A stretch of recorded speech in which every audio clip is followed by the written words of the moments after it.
Sa punto pong ito ay makakausap naman natin sa linya ng telepono mula sa Cananga, Leyte, si GMA News stringer Ronnie Roa. Magandang gabi, Ronnie.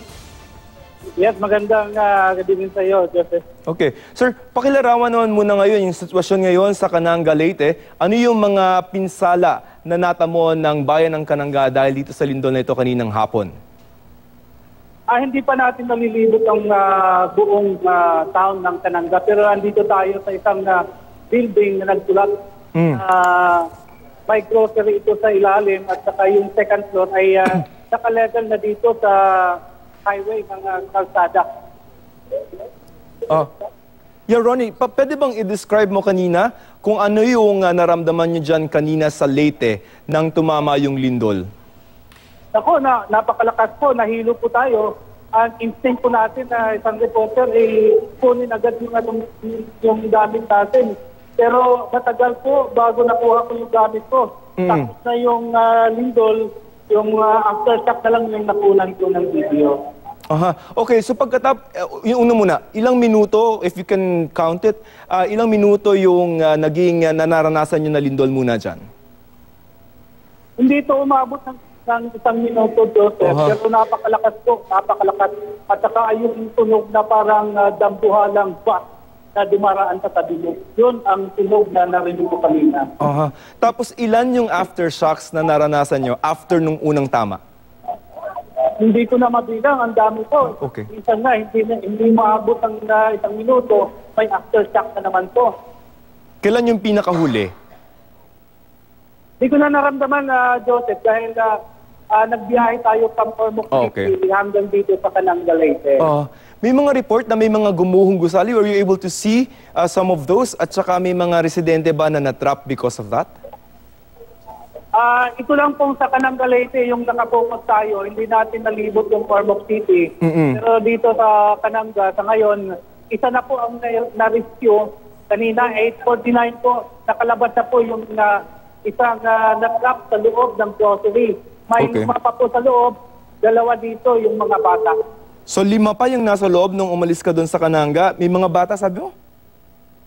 Opo, 2 pong bata magkapatid. 4, 8, 4 at saka 8, 7. Andito pa po tayo sa ground zero, Joseph. So malapit ka doon sa grocery na nandun yung mga batang natrap? Opo, andito po tayo sa loob mismo ng nakatulong kasama natin mga rescuers ng iba't ibang lugar dito sa Leyte po. Okay, so can you describe to us now kung ano yung ginagawa ng mga rescue teams natin sa pagkuha dyan? At sila lang ba yung natrap o may mga iba pa sa ibang areas? Sa ngayon po, negative po tayo. Wala pa tayong information. May mga natrap po, mga natira sa ibang area. Nakatulong kasi tayo dito sa Cananga, Leyte. At ang ginawa ng mga rescue unit, pinutasan nila yung sahig ng second floor para magkaroon ng daanan papunta sa first floor kung saan naroon ng grocery at naroon ang mga natrap. Okay. So yung grocery, pwede mo bang ipakilarawan sa atin ngayon kung ilang bang floors ito? Tapos talaga bang, you mentioned, nasa second floor yung rescue teams, no? Pero guho ba talaga to or talagang malaki yung damage or partial lang?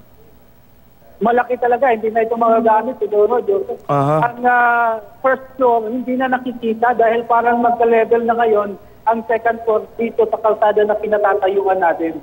So parang bumagsak talaga, no? Mabuti na buhay. Yung mga natrap, buhay pa, no? Buhay pa po, buhay pa po. Okay, Isa po ang namatay kanina sa may mga nag-seminar dito na nag-seminar para maging security officer sa isang tinatayong tindahan sa Ormoc City.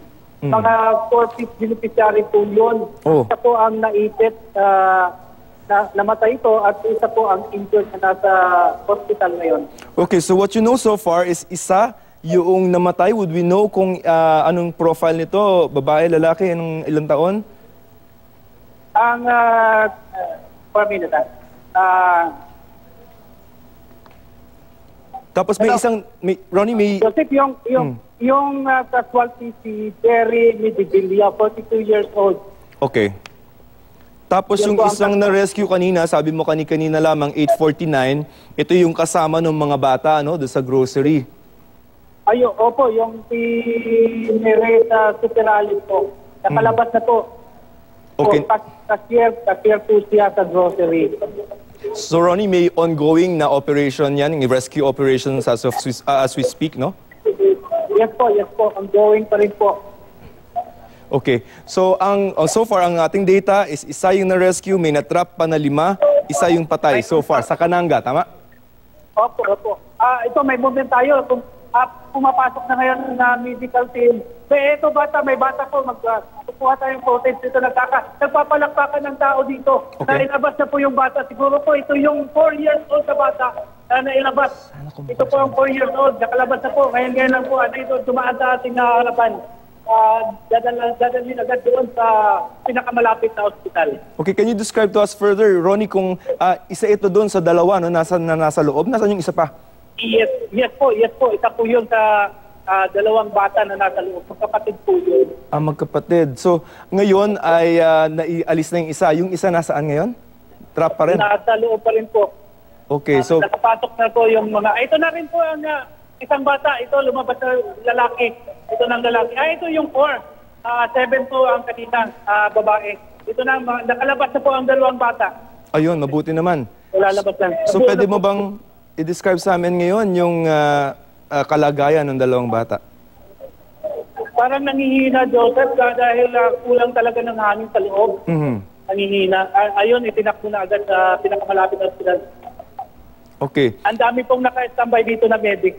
Buti naman may mga medics na naka-standby, no? So, meron pa. So, Opo. sabi mo kanina, 5 yung nasa loob, -2 na tayo ngayon so far. So, may 3 na lang -3 dyan na sa po, building na yan. -3. Ano, no? Opo. Yung 6, -3 na po. Okay. Sige.